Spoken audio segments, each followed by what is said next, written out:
Hey everyone, so in this video we're going to talk about an exciting product that I just got. It's called Kernza flour.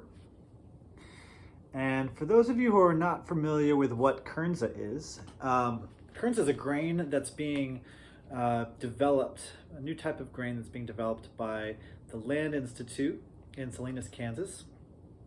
And the main difference between this type of grain and something like a wheat is that it's perennial, and it's actually not exactly classified as a wheat. It's actually a wheatgrass. It's called intermediate wheatgrass, and so it's slightly different botanically, but it produces a grain very similar to regular wheat. But normal wheat is annual, and the problem with annual agriculture is that you need to till the soil every year, sometimes multiple times a year, to use the land to grow annual crops. And there are issues with tillage because the tillage process will release carbon that's stored in the soil into the atmosphere. And the other problem is that it loosens up the soil so much that when there's rain, that topsoil can wash away.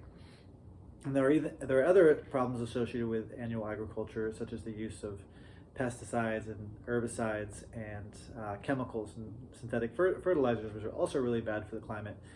But the main one I want to focus on today is the first thing I talked about, which is the fact that annual agriculture releases carbon in the atmosphere, which is a really big issue for climate change. And so agriculture, unfortunately, is a big impactor for climate change. So what the Land Institute has developed, and now it's being sold by Perennial Pantry, is a type of perennial flour, perennial wheat flour, that will grow year after year for several years. I don't know exactly how long it will live, but the idea is that you don't need to till every year, and so there's going to be a much better carbon impact. And it's not going to be just less bad, it's going to actually be better for the environment, because grasses, if you don't till them every year, actually will suck up carbon from the atmosphere and put it underground, which is where it should be.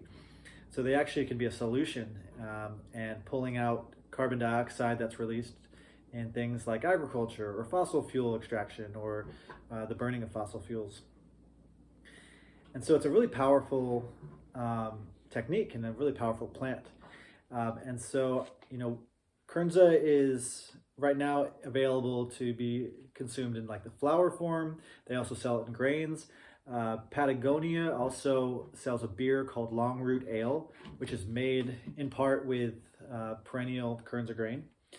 I even tried, it was made by Cascadia Farms, a cereal that was made using all perennial Kernza grain, and some honey and some other things too. And I made a really delicious cereal. So there's a lot of things that you can use that you would have used wheat flour for that you're going to use Kernza flour for. And each calorie of this flour, you're sequestering carbon with every bite. So it's really interesting to me. So I suggest you guys go out there and try to pick up some perennial grains, some Kernza flour.